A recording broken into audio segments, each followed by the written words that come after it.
Why you came to medical college? Medical కాలేజ్కి మీరు ఎందుకు వచ్చినారు? మీ అభిప్రాయాలు చెప్పాలి. డిస్కషన్లో మిగతా పాల్గొంటాం. మెడికల్ కాలేజీకి రాలేదనుకో, మా పిల్లలు ఉన్నారు, వాళ్ళు మెడికల్ కాలేజీకి రాలే, కానీ మెడికల్ ఫీల్డ్లోకి వచ్చారు, వైద్యం నేర్చుకోవడానికి వచ్చారు, అంతేగా? అసలు ఈ ఫీల్డ్లోకి ఎందుకు వచ్చినట్టు మీరు? Why opted this? మీకు ఏమనిపిస్తే అది ఫ్రీగా మాట్లాడచ్చు. ఇక్కడ ఫ్రీ ఎక్స్ప్రెషన్ ఉంటుంది, ఏం రెస్ట్రిక్షన్ ఉండదు. ఎంత బిజారీ ఎక్స్ప్రెషన్ అయినా, మా నాన్నకి బుద్ధి లేక నన్ను పంపించినాడు అనే మాట అయినా మీరు వాడచ్చు. మీ నాన్నకి మేమేం చెప్పాం. అట్లా కూడా చెప్పారు నాకు మెడికల్ కాలేజ్ పిల్లలు. నాకు అసలు మెడికల్ కాలేజీకి రావాలని లేదు సార్, పోరు పెట్టి మా అమ్మ నాన్న జరిగినారు ఇక్కడికి, నేను ఎప్పుడెప్పుడు బారిపోదా ఉన్నదని కూడా చెప్పారు నాకు. కర్నూలు మెడికల్ కాలేజ్ అని చెప్పారు. రేర్, తక్కువ మంది. ఎక్కువ మంది నోరిప్పరు, గుర్తుపెట్టుకోండి. నోరిప్పకపోతే ప్రమాదం. నీ మనసులో ఏముంది ఎవరికి తెలియదు. సో వచ్చిన వాళ్ళందరూ కూడా take 1 minute or ½ minute or 2 minutes as you like, not more than 3 minutes. అది హద్దు ఉంది. అంటే మీరు బాగా మాట్లాడగలిగే వాళ్ళు ఉంటే గంటలు కూడా మాట్లాడే వాళ్ళు ఉంటారు ఇక్కడ.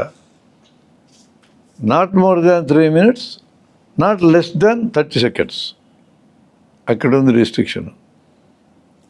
మీకు మెడికల్ కాలేజీకి లేదా ఈ వైద్య వృత్తులకు రావాలని కోరిక ఎందుకు కలిగింది? What prompted you to become a doctor? ఎందుకు రావాలనిపిస్తుంది? ఏమనిపిస్తుంది? రకరకాల కారణాలు ఉంటాయి. మీరు ఏం కారణం చెప్పినా ఇట్ ఈస్ సింపుల్లీ యాక్సెప్టెడ్. నా పేరు విశ్వతేజ. నేను వనపర్తి ప్రజా వైద్యశాలలో డ్యూటీ డాక్టర్గా చేస్తున్నాను. నేను మెడికల్ ఫీల్డ్కి రావడానికి కారణం మా నాన్నగారు. చిన్నప్పుడు స్కూల్ ఏజ్లో 4th, 5th క్లాస్ టైంలో కొంచెం చేతులు కాళ్ళు కొట్టుకోవటం, కింద అలా పడుతూ ఉండేవాడిని. మరి వీడు అల్లరి చేస్తున్నాడని చెప్పి, ఎక్కువ అల్లరి చేస్తున్నాడని చెప్పేసి మా నాన్న ఒక ఆర్ఎంపీ డాక్టర్ ఉండే. సో నాన్న దగ్గర పెట్టుకునేటోడు, ఇంజెక్షన్ లోడ్ చేయటం, వేయటం ఇలా జరిగేది. నేను ఒక 10th ఆ టైంకి వచ్చేసరికి మ్యాథ్స్ బుద్ధిగా వచ్చేది కాదు. ఇంకా పబ్లిక్ ఎగ్జామ్ వచ్చేసరికి ఏదో కింద మీద పడి పాస్ అయిపోయినా మ్యాథ్స్. ఇంకా తర్వాత ఆప్షన్ బైపీసీనే ఉంది నాకు. సో బైపీసీనే తీసుకున్నా. ఇంకా చిన్నప్పుడు తెలిసింది, కొంచెం ఐడియా ఉంటుంది కదా అని. తర్వాత నీట్ కోచింగ్ తీసుకున్నా, రాలా సీటు. సో మరి 1 year ట్రై చేద్దామనే టైం కూడా లేదు. ఆ టైంలో బిహెచ్ఎంఎస్ సీటు దొరికింది నాకు కర్ణాటక, బెల్గాంలో. సో అలా ఆ కారణం చేత నేను మెడికల్ ఫీల్డ్లోకి వచ్చాను. ప్లస్ అందులో నా ఇంట్రెస్ట్ కూడా ఉంది. మ్యాథ్స్ రాదన్న కారణం అనే కాదు, కానీ మనకంటూ లేకుంటే అయితే వెళ్ళలేం కదా ఎక్కడికైనా, ఇంట్రెస్ట్ అయితే. సో అట్లా నేను మెడికల్ ఫీల్డ్లోకి రావచ్చు. నా పేరు కళ్యాణి, మాది వనపర్తి డిస్టిక్. మా నాన్న ఆర్ఎంపీ డాక్టర్. చిన్నప్పటి నుంచి నాకు డాక్టర్ అవ్వాలని చిన్న కోరిక. అయితే నేను Telugu medium, first 10th class వరకు తెలుగు మీడియము. ఇంకా ఇంగ్లీష్ మీడియం జాయిన్ అవ్వాలి, మా నాన్న వద్దంటుండే. లేదు నాన్న నేను చదువుతాను ఖచ్చితంగా అని ఇంగ్లీష్ మీడియమే జాయిన్ అయ్యాను. ఇంకా ఇంగ్లీష్ మీడియం జాయిన్ అయినాక బిహెచ్ఎంఎస్ ఒక డాక్టర్ అవ్వాలని బైపీసీ తీసుకున్నా. ఇంకా బిహెచ్ఎంఎస్ సరే అమ్మా, ఎంబీబీఎస్ కాకుండా బిహెచ్ఎంఎస్ చెయ్యి బాగుంటుంది అని చెప్పి జాయిన్ చేసిండ్రు. అయితే దాంట్లో ఫస్ట్ ఇయర్లో ఫెయిల్ అయినా నేను. నాన్న నాతో మాట్లాడలేదు, ఒక 6 months వరకు మాట్లాడలేదు. ఎందుకు మాట్లాడట్లేదు నాన్న, నేను చదువుతాను అని నా పట్టుదలతోటి నేను కంపల్సరీగా మళ్ళీ వెళ్ళి, మాకు 3 subjects ఉంటాయి, ఆ 3 subjects మళ్ళీ ఒకే అటెంప్ట్లో కంప్లీట్ చేసేసిన. అప్పుడు మా నాన్నకి నా మీద నమ్మకం వచ్చింది, నా పాప డాక్టర్ అవుతుంది ఖచ్చితంగా అని చెప్పి. ఆ స్కిల్స్ ఇవన్నీ నేర్పించింది మా నాన్నే. ఇంకా ఫస్ట్ మా నాన్న కోరిక నా కోరిక ఒకటే అయిపోయింది. ఎందుకు అంటే మా నాన్న చాలా కష్టపడ్డాడు. మా నాన్న కూడా చిన్న చిన్న ఆశకి సార్కి కూడా తెలుసు. మా నాన్న ఇక్కడికి పంపించింది కూడా ఒకసారి వెళ్ళి కలవండి అని కూడా మా నాన్నే చెప్పిండు. అది ఇంకా ఇప్పుడు డాక్టర్గా జాయిన్ 2 years నేను చాలా ఇబ్బంది పడినా, డాక్టర్ అవ్వాలి, అరే హాస్పిటల్స్కి ఏ హాస్పిటల్కి వెళ్ళినా నేను కూడా అదే పొజిషన్లో ఉండేదాన్ని కదా అని చిన్న ఆశ. ఇంకా చాలా సిచ్యువేషన్స్ నేను డీల్ చేసి లాస్ట్కి ఇప్పుడు మేడం దగ్గర ప్రదర్శనల శారద మేడం దగ్గర జాయిన్ అయినా ఇంకా నేర్చుకోవాలి అనే ఒక పట్టుదలతో ఉంది. ఖచ్చితంగా నేర్చుకుంటాను. ఇప్పుడు మేడం కూడా మమ్మల్ని ఇక్కడికి పంపించడం, సార్ని ఒకసారి కలవండి ఇంకా మంచి నేర్పిస్తారు అన్న ఒక ఇదితోటి పంపించిండ్రు. అందరికీ నమస్కారం. నా పేరు హీరా. నేను వనపర్తి ప్రజా వైద్యశాలలో డ్యూటీ డాక్టర్గా చేస్తున్నాను. ఈ ఫీల్డ్లోకి రావడానికి కారణం మా నాన్న, మా అన్నయ్య సార్ అతను విశ్వతేజ. మా నాన్న ఒక ఆర్ఎంపీ డాక్టర్. మా నాన్న మా బాబాయ్కి నేర్పించాడు, మా మామకి నేర్పించాడు, ఇంకో బాబాయ్కి నేర్పించాడు. సో అట్లా మా ఇంట్లోనే ఒక 4-5 మంది ఈ ఫీల్డ్లోనే ఉన్నారు. చిన్నప్పటి నుంచి వాళ్ళనే చూడడం, వాళ్ళతోనే ఉండడం, క్లినిక్లో తిరగడం, ఇంజెక్షన్స్, సెలైన్స్ వీటి మధ్య పెరిగి దీని మీద ఎక్కువ ఇంట్రెస్ట్. ఇంకా 10th కూడా మ్యాథ్స్ సరిగ్గా రాదు. మ్యాథ్స్ రాకపోవడం వల్ల బైపీసీకి వెళ్ళడం, బైపీసీ నుంచి ఇట్లా ఎంబీబీఎస్ దొరకకపోవడం వల్ల బిహెచ్ఎంఎస్లో జాయిన్ అయ్యాము. అండ్ ప్రొఫెషన్లో ఉండడం, దీన్ని ఎంచుకోవడం చాలా హ్యాపీగా ఫీల్ అవుతున్నాము. We enjoy this professions. అందరికీ నమస్కారం. నా పేరు ఆశాజ్యోతి. నేను బిహెచ్ఎంఎస్ చదివాను. ఈ ఫీల్డ్లోకి రావడానికి ముఖ్య కారణం మా కుటుంబ పరిస్థితులు, మా నాన్నగారి కోరిక. మేము 5 మంది అమ్మాయిలము. మా నాన్న ప్రతి ఒక్క అమ్మాయిని ప్రతి ఒక్క ఫీల్డ్లో ఉంచాలనేది ఆయన కోరిక. మా అక్క ప్రొఫెసర్ ఇంజనీరింగ్లో, మా అన్నయ్య సెంట్రల్ గవర్నమెంట్ జాబ్. తర్వాత నేను, నా చెల్లి పీజీ చేసింది, చిన్న చెల్లి పీజీ అయింది. అందరూ సాఫ్ట్వేర్లో ఉన్నారు. నేను పేమెంట్ సీట్తో ఎంబీబీఎస్ని కడప రిమ్స్లో వచ్చింది. కానీ మా ఆర్థిక పరిస్థితుల కారణంగా నేను బిహెచ్ఎంఎస్లో జాయిన్ అవ్వాల్సి వచ్చింది. నా బిహెచ్ఎంఎస్ అయిపోయిన తర్వాత ఆ ఫీల్డ్కి వెళ్ళకోకుండా హోమియోకి నాకు ఇది ఇష్టం అని ఈ అలోపతికి వచ్చాను. నేను అలోపతిలో ఆర్డిటి హాస్పిటల్లో జాయిన్ అయ్యాను ఫస్ట్. తర్వాత నా సార్ దగ్గరే ఉన్నాను. దాదాపుగా 10 సంవత్సరాల నుంచి సార్ బ్రహ్మారెడ్డి ప్రజా వైద్యశాల, బ్రహ్మారెడ్డి ఫ్యామిలీలో ఒక భాగంగా ఉన్నాను. అందుకు చాలా సంతోషంగాను, గర్వంగాను, ఇంకా చెప్పలేని ఆనందంగాను ఉంది. నేను ఇంకా నేర్చుకోవాలి అనుకుంటున్నాను. కాకపోతే పిల్లలు ఉన్నారు కాబట్టి కొంచెం తడబడుతున్నాను. ఇంకా పిల్లలు పెద్దగా అవుతున్నారు, అందుకోసమనే ఈ క్యాంప్కి వచ్చాను. నా పేరు శృతిక. నేను మెయిన్ ఈ ఫీల్డ్కి రావడానికి నాకు చిన్నప్పటి నుంచి డాక్టర్ అవ్వాలని చాలా ఇంట్రెస్ట్ ఉండేది. 10th అయిపోయిన తర్వాత చాలా చిన్నప్పటి నుంచి తెలుసు. నేను 6th నుంచి జన విజ్ఞాన వేదిక వీడియోస్ అన్నీ చూస్తాను మా డాడీతో పాటు. మా డాడీ చాలాసార్లు ఇక్కడికి వస్తారు. మా డాడీ ఎప్పుడు చిన్నప్పటి నుంచి అనేవారు, ఒక డాక్టర్ అవ్వాలి అని నీకుంటే సార్ లాగా ఉండాలి, జన విజ్ఞాన వేదిక ప్రజా వైద్యశాల అందరికీ మనం ఒక్కటే నేర్చుకున్నది కాకుండా అందరికీ పంచాలి, ఫ్రీ వైద్యం ఉండాలి, అలా చాలా చెప్పేవారు. ఇంకా అలా చెప్తూ నాకు కూడా ఇంట్రెస్ట్ వచ్చేది, ఎంబీబీఎస్ చేయాలి సరే అని ఇంకా అలా జాయిన్ అయ్యాను. ఇప్పుడు ప్రజెంట్ నేను ఎంబీబీఎస్ జాయిన్ అవుతాను, ఫస్ట్ ఇయర్ జాయిన్ అవుతాను. స్కిల్ నేర్చుకోవాలి అని నాకు చాలా ఇంట్రెస్ట్ ఉంది. థియరీ కాకుండా సార్ దగ్గర ఇంకా నేను సబ్జెక్ట్ నేర్చుకోవాలి, సార్ పెట్టిన ప్రతి వర్క్షాప్కి ఇక్కడికి వచ్చి సార్ని మీట్ అవ్వాలి, సార్ దగ్గర నేర్చుకోవాలి. 5 years నేను సార్ దగ్గర అన్నీ నేర్చుకోవాలి, సార్ లాగే ఉండాలి అని అనుకుంటున్నాను. అందరికీ గుడ్ మార్నింగ్. నా పేరు విష్ణువర్ధిని. కర్నూలు మెడికల్ కాలేజ్లో 3rd year చదువుతున్నాను. నాకు చిన్నప్పటి నుంచి ఇలా డాక్టర్ అవ్వాలని పర్టికులర్గా గోల్ అలా ఏం లేదు. During my 10th class BiPC తీసుకోవాలా ఎంపీసీ తీసుకోవాలని డిస్కషన్ వచ్చింది. మా సిస్టర్ బైపీసీ తీసుకొని ఎంబీబీఎస్ చదువుతుంది. సో మా పేరెంట్స్ కూడా నన్ను సేమ్ ఫీల్డ్లో ఉండాలన్నట్టు మోటివేట్ చేసి జాయిన్ చేయించారు. సో పర్టికులర్గా ఇంట్రెస్ట్ అప్పట్లో లేదు, బట్ సీట్ వస్తే జాయిన్ అవుతాను, లేకపోతే లేదన్నట్టు ఉండేది. బట్ సీట్ వచ్చిన తర్వాత use to blame my parents, like ఎందుకు జాయిన్ చేయించారు అన్నట్టు డ్యూరింగ్ మై ఇంటర్.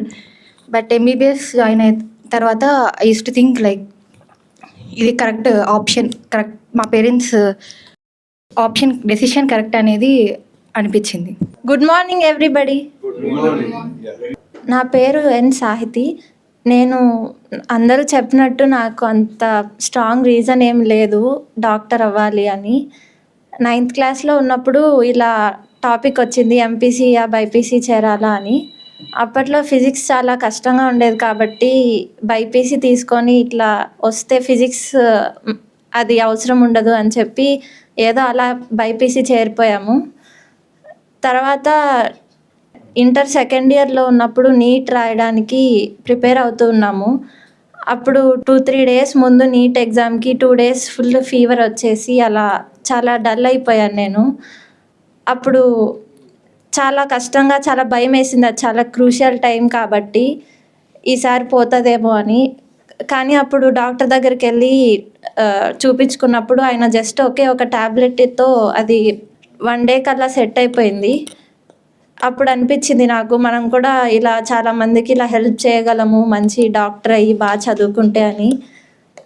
సో అప్పుడు నాకు బాగా అనిపించింది, కరెక్టే, మనకి సీట్ రావాలి, మంచిగా చదువుకోవాలని. సో ఇంకా ఎగ్జామ్ రాశాక తర్వాత తెలిసింది, మంచి మార్క్స్ వచ్చి ఇక్కడ కర్నూలు మెడికల్ కాలేజ్లో వచ్చింది సీటు. సో చేరిన తర్వాత కూడా చాలా బాగా మోటివేటెడ్గా చదువుతూ ఉన్నాను. అండ్ ఇప్పుడు కూడా వర్క్షాప్కి నేర్చుకోవడానికి.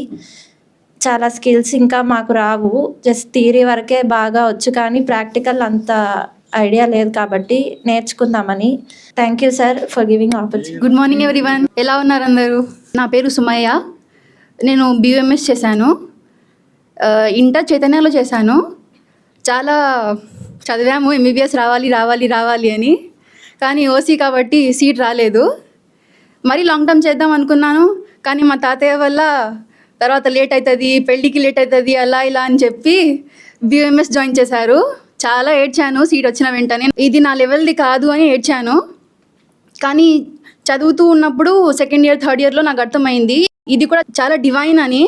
అంత న్యాచురల్గా ట్రీట్మెంట్ చేయడం అంత పాసిబుల్ కాదు కదా అన్నిటికీ, దీంట్లో కూడా ట్రీట్మెంట్ చాలా బాగుంది అని నాకు అప్పుడు అర్థమయ్యి దాని మీద ప్యాషన్ చాలా పెరిగింది. ఇప్పుడు ఎలాగైనా స్కిల్స్ నేర్చుకొని దాంట్లో బాగా మంచి పొజిషన్లో రావాలని నేను అనుకుంటున్నాను. మా తాతయ్య నాకు ఎప్పుడు చాలా సపోర్ట్ చేస్తారు. మా తాతయ్య సార్ మీటింగ్స్లో ఎప్పుడు వస్తూ ఉంటారు కాబట్టి మా తాతయ్య రికమెండేషన్తో ఇక్కడికి వచ్చాను నేను. Thank you sir. చాలా మీ దగ్గర నుంచి చాలా నేర్చుకోవాలని ఆశిస్తున్నాను సార్. నా పేరు విజయ్ కుమార్, BAMS అయిపోయింది. ఇది పర్టికులర్గా ఇదే చదవాలన్న గోల్ అయితే నాకేం లేదు. 10th అయిపోయిన తర్వాత ఇంటర్ జాయిన్ అయ్యా. ఇంటర్ జాయిన్ అయినప్పుడు ఎంపీసీయా బైపీసీయా అని అడిగారు. అప్పుడు కూడా నాకేం లేదు, నేను ఫస్ట్ ఎంపీసీలోనే కూర్చున్నా వెళ్ళి. కానీ అక్కడ సత్యం అని ఒక మ్యాథ్స్ సార్ ఉండేవారు, ఆయనకు కాలేజ్ మొత్తం భయపడేవారు. నేను ఆయన క్లాస్లో కొంచెం అల్లరి చేశా, దాంతో మా సీనియర్స్ ఇంకా నిన్ను సాగొడతారు ఆయన, ఈ 2 years జాగ్రత్తగా ఉండు అన్నారు. సో నేను ఇవన్నీ వద్దు నాకు అని చెప్పేసి బైపీసీకి వెళ్ళి, ఆయన బైపీసీ వాళ్ళని టచ్ అయ్యేది, సో బైపీసీకి వెళ్ళిపోయా. అలా ఇంటర్ అయిపోగొట్టా. షార్ట్ టర్మ్లో ఏదో ర్యాంక్ వచ్చింది, 21,000 ఏదో వచ్చింది. మళ్ళీ లాంగ్ టర్మ్ తీసుకున్నా, 9,200 ర్యాంక్ వచ్చింది 2014. అప్పుడు ఇంకా ఉమ్మడిగానే ఉండింది. అప్పుడు MBBS సీట్ మిస్ అయింది. ఆ BAMS కూడా ఇంకా నాకు ఇది ఐడియా లేదు అసలు, ఇలా BAMS BHMS ఇవన్నీ ఉన్నాయని నాకు తెలియదు. సో డిగ్రీ జాయిన్ అయ్యాను. డిగ్రీ జాయిన్ అయిన తర్వాత ఒక 2 months తర్వాత తెలిసింది నాకు, ఇలా నోటిఫికేషన్ వచ్చింది, దానికి కౌన్సిలింగ్ ఉంది, వెళ్తే వచ్చే ఛాన్స్ ఉంది అని వెళ్ళాను. సీట్ వచ్చింది, BAMS సీట్. జాయిన్ అయ్యి అది కూడా ఏదో ఇంట్రెస్ట్ లేకుండానే చదివేశాను, కంప్లీట్ చేశాను దాన్ని. తర్వాత కోర్స్ కంప్లీట్ అయింది. అయిపోయిన తర్వాత ఏదో జాబ్ చేయాలి కదా అని చెప్పేసి ఆర్జీఆర్కి వెళ్ళి అక్కడ 2 months జగిత్యాలలో 2 months చేశాను. ఒక ఫ్రెండ్ ద్వారా ఇలా వేకెన్సీ గుత్తిలో బ్రహ్మారెడ్డి హాస్పిటల్లో వేకెన్సీ ఉందని చెప్పి తెలిస్తే ఇక్కడికి వచ్చాను. సార్ని కలిసిన తర్వాత సార్ జాయిన్ కమ్మన్నారు. నాకు ఈ మెడికల్ ఫీల్డ్ మీద ఇంట్రెస్ట్ వచ్చింది సార్ని కలిసిన తర్వాతనే. బ్రహ్మారెడ్డి హాస్పిటల్లో సార్ని చూసిన తర్వాతనే నాకు మెడికల్ ఫీల్డ్ మీద ఇంట్రెస్ట్ వచ్చింది. అప్పటి నుండి నేర్చుకోవాలని చెప్పి నేర్చుకున్నాను. ఇప్పుడు కూడా నేర్చుకోవడానికి కే గురునాథాచారి. మా నాన్న 8th క్లాస్ చనిపోయాడు. అప్పటి నుంచి మొత్తం మా అమ్మనే చూసుకుంది. 10th అయిపోయాక గవర్నమెంట్ కాలేజ్ ఇంటర్ చదివిన కోడుమూరులో. ఇంటర్లో కూడా మంచి మార్క్స్ వచ్చాయి, ఎంపీసీ తీసుకున్నా. నాకు సాఫ్ట్వేర్ అంటే చాలా ఇష్టం, మా అమ్మకు కూడా సాఫ్ట్వేర్ అంటే చాలా ఇష్టం. బట్ ఏమంటే అమౌంట్ లేక శ్రీరామ్ సార్ రెఫరెన్స్తో ఇక్కడికి వచ్చాక మెడికల్ మీద ఇంట్రెస్ట్ పెరిగింది. మా నాన్న టైలర్ చేస్తుండే, బ్లడ్ ప్లేట్లెట్స్ తగ్గి లివర్ డ్యామేజ్ అయ్యి చనిపోయాడు 8th క్లాస్లోని. అమ్మ టైలర్, తమ్ముడు ఇంటర్ చదువుతున్నాడు ఇప్పుడు. ఇంట్లో పరిస్థితి బాగాలేక నేను ఈ ఫీల్డ్లోకి రావడం జరిగింది. మా నాన్న ఆటో డ్రైవర్ గోపాల్ రెడ్డి, అమ్మ పేరు కృష్ణవేణి. మేము 5 మంది అన్నదమ్ములు. నేను ఇంటర్లో ఎంఎల్టీ తీసుకున్నా. ఎంఎల్టీ కంప్లీట్ అయ్యింది. మెడికల్ ఫీల్డ్లో ఇంట్రెస్ట్తో సార్ దగ్గర కలిసిన అన్న ఆర్ఎంపీ డాక్టరు వాళ్ళ తరపు నుంచి సార్ని కలిసి ట్రైనింగ్ తీసుకున్నాను సార్. సార్ నా పేరు వివేక్. నాది MLT intermediate MLT vocational paramedical అయిపోయింది. ఇప్పుడు ఫార్మసీ కంటిన్యూ చేస్తున్నా, ఫార్మసీ చదువుతున్నా. నేను రావడానికి గల కారణం ఏమంటే నా ఇంటర్ అయిపోయిన తర్వాత నేను ఖాళీగానే ఉన్నా, పొలంలో చేసుకుంటున్నా. ఇంకా అమ్మ ఉండి ఏదో ఒకటి ఉండాలి కదా అది అంటే సార్ శ్రీరాములు సార్ బ్రదరే అవుతారు. ఆయన నుండి ఇక్కడికి రా ఏదో ఒకటి వన్ సెటిల్ చేద్దామని నాకు అమ్మకు చెప్పారు. అందువల్ల నేను రావడం జరిగింది. రావడం జరిగింది ఏంటి? వచ్చాను అనొచ్చు కదా. రావడం జరిగింది, భోజనం చేయడం జరిగింది, మాట్లాడటం జరిగింది. ఏంది భాష? జరిగిందంటే ప్యాసివ్ వాయిస్ కదా. రామ కిల్డ్ రావణ, రాముడు రావణను చంపాడు, active voice. Ravana was killed by Rama, రావణుడు రాముడి చేత చంపబడ్డాడు, ప్యాసివ్ వాయిస్. తెలుగులో ప్యాసివ్ వాయిస్ వాడడం, ఇంగ్లీష్లో రెండు వాడతాం. ఈయన జరిగింది అంటే ఏమని ఏ వాయిస్ వాడాడు? ప్యాసివ్ వాయిస్ వాడాడు. ఏర్పాటు చేయడం జరిగింది. అంత కమ్యూనిస్ట్ వాళ్ళ భాష అది. వాళ్ళు అదే భాష వాడతారు. కమ్యూనిస్ట్ వాళ్ళు ఆ భాష ఎందుకు వాడతారు? పెద్ద కథ ఉంది దానికి. వాళ్ళు ఇంగ్లీష్ ట్రాన్స్లేషన్లు తెచ్చుకొని చదువుకునే వాళ్ళు ఇంగ్లీష్లో రెండు భాషలు వాడతారు. అది అలవాటు అయిపోయింది వాళ్ళకి. తెలుగులో ప్యాసివ్ వాయిస్ వాడరు, యాక్టివ్ వాయిస్ వాడతాం. భోజనం చేయడం జరిగిందంటారు ఎవడన్నా? భోజనం చేస్తారంటారు అంతే. ఆపరేషన్ చేయడం జరిగింది, పేషెంట్ కెథెటర్ పెట్టడం జరిగింది. ఏంది భాష? కాబట్టి నెమ్మదిగా జరిగింది భాష వదిలేసుకో. నా పేరు మల్లీశ్వరి. నేను జిఎన్ఎం చదువుతున్నాను. నాకు గైనిక్ నేర్చుకోవాలని ఇంట్రెస్ట్తో ఈ ఫీల్డ్కి వచ్చిన. మా నాన్న కృష్ణ ఇక్కడే సూపర్వైజర్గా పనిచేస్తున్నారు. మా అమ్మ ఆఫీసర్. మా brother BSc nursing 4th year చదువుతున్నారు. ఐవీ క్యాత్ పెట్టేసి పేషెంట్ని చూసుకోవడం, ఓటీ కేసెస్ అయినప్పుడు లోపల చూసుకోవడం, పోస్ట్ ఆపరేటర్లు చూసుకోవడం, పోస్ట్ ఆపరేటివ్ చూసుకుంటాం సార్. పల్స్ రేట్ చూస్తావా? చూస్తాను సార్. రైట్. బీపీ చూస్తావా? చూస్తాను సార్. యూరిన్ ఎగ్జామ్ చేస్తావా? చేస్తాను సార్. కట్లు కడతావా? కడతాను సార్. గాయాలు క్లీన్ చేస్తావా? చేస్తాను సార్. మరి ఇన్ని వచ్చి మరి ఏం చెప్పొచ్చు కదా. వరుస పెట్టి మాట్లాడటం రావాలంతే. పేషెంట్తో బాగానే మాట్లాడుతుంది. ఇక్కడ నిలబడి మాట్లాడాలనే ఇబ్బంది. పోవాలా ఇబ్బంది మనకి? పోవాలంటే మాట్లాడాలా. నా పేరు షాహిన్. నేను ఎంఎల్టీ కంప్లీట్ చేశాను. ఇక్కడ 2 yearsగా వర్క్ చేస్తున్నాను బ్రహ్మారెడ్డి హాస్పిటల్లో. ఇక్కడ నా వర్క్ వచ్చేసి ఓపీలో రిసెప్షనిస్ట్ అండ్ ఫార్మసిస్ట్గా చేస్తాను. ఇంకా మా ఫ్యామిలీ బ్యాక్గ్రౌండ్ వచ్చేసి మా నాన్న ఎలక్ట్రీషియన్, అమ్మ హౌస్ వైఫ్. ఇంకా నాకు ఒక చెల్లి ఒక తమ్ముడు ఉన్నారు. చెల్లెలి 10th class అండ్ తమ్ముడు 7th class చదువుతున్నారు. My husband driver. నా పేరు శ్రీరాములు. నేను బ్రహ్మాడి సార్ దగ్గర హాస్పిటల్ మేనేజర్గా వర్క్ చేస్తూ ఉన్నా. మొట్టమొదటిసారిగా 2008లో నా ఇంటర్మీడియట్ బైపీసీ అయిపోయిన తర్వాత హెల్త్ అసిస్టెంట్ చేయడానికి హైదరాబాద్ ఉస్మానియాకి వెళ్ళిన.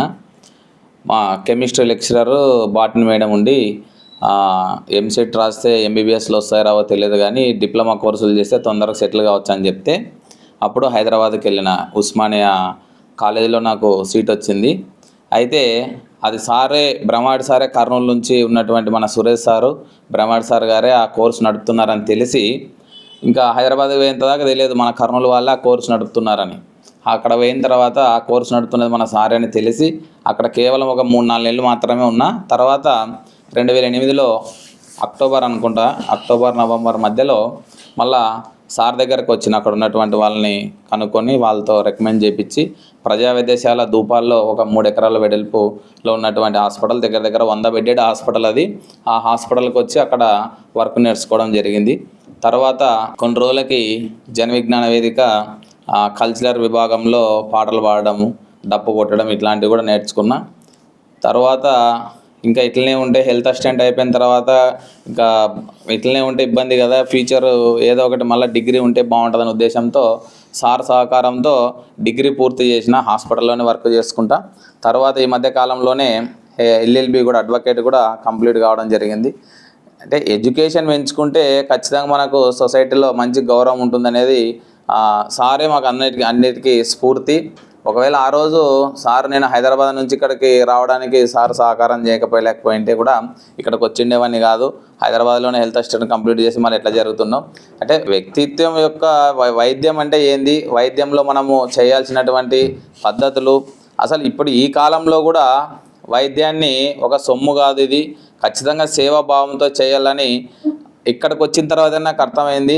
ఇప్పుడు చాలా హాస్పిటల్స్ ఉన్నాయి, మనకు తెలుసు. ప్రతి హాస్పిటల్ కూడా వైద్యం అంటేనే సొమ్ము చేసుకుంటూ ఉన్నారు. కానీ బ్రహ్మారెడ్డి సార్ ఇన్స్టిట్యూట్లు ఎక్కడున్నా కూడా సొమ్ము చేసుకోవడానికి అవకాశం ఉండదు. కేవలం సేవా దృక్పథంతోనే మనకు ప్రతిసారి గుర్తు చేస్తూ ఉంటాడు సారు. ఇక్కడ చచ్చినటువంటి వ్యక్తులు బతుకున్నటువంటి పాఠాలు నేర్పిస్తారని అది అందరికీ తెలుసు. నాకు హైదరాబాద్ ఉస్మానియాలో చదివేటప్పుడు 3 నెలలకి నాకు మూర్చర్లు వేసినారు డ్యూటీ. దాన్ని బిత్తర పుట్టి నేను కర్నూలుకు రావడం జరిగింది. నిజమేంటే కదా, అంటే ఎవరి శరీరం అది, ఎవరు మనకు విద్య నేర్పించినారు? ఈ సమాజం మనకు విద్య నేర్పించింది, సమాజంలో అటువంటి ప్రజలు మనకు విద్య నేర్పించినారు. కాబట్టి అటువంటి సమాజానికి మన వంతు ఏదో ఒక సేవ చేయాల. ఖచ్చితంగా వైద్యంలో ఉంటేనే అవకాశం ఎక్కువ ఉంటుందని చెప్పి వైద్యం నేర్చుకున్న తర్వాత అడ్వకేట్గా సమాజంలో ఈరోజు చాలా రుగ్మతలు ఉన్నాయి. వాటన్నిటికీ నా వంతుగా ఒకవేళ ఆ అడ్వకేట్గా ప్రాక్టీస్ మొదలు పెడితే వాటి వైపు కూడా కొంత నైపుణ్యాలు సాధించాలనే ఉద్దేశంతో దాన్ని కూడా కంప్లీట్ చేసింది. ఇదంతా కూడా కేవలం మా గురువర్యులు డాక్టర్ వి బ్రహ్మారెడ్డి సార్ ద్వారానే సాధ్యమైంది. నేను వీటన్ని నేర్చుకోవడానికి కూడా వైద్యము వాస్తవంగానే ఇంటర్మీడియట్ ఫెయిల్ అయ్యి కొన్ని రోజులు కంపార్ట్మెంటల్లో పాస్ అయిన వ్యక్తినే. కానీ ఈరోజు మీ అందరి ముందు మాట్లాడగలుగుతున్నా అంటే నేర్చుకోవడానికి ఎప్పుడైతే మనం ఆసక్తి చూపిస్తామో ఖచ్చితంగా ముందుకు పోతాం. ఈరోజు జన విజ్ఞాన వేదిక జనరల్ సెక్రటరీ కూడా నేను బాధ్యతలు నిర్వర్తిస్తున్నా.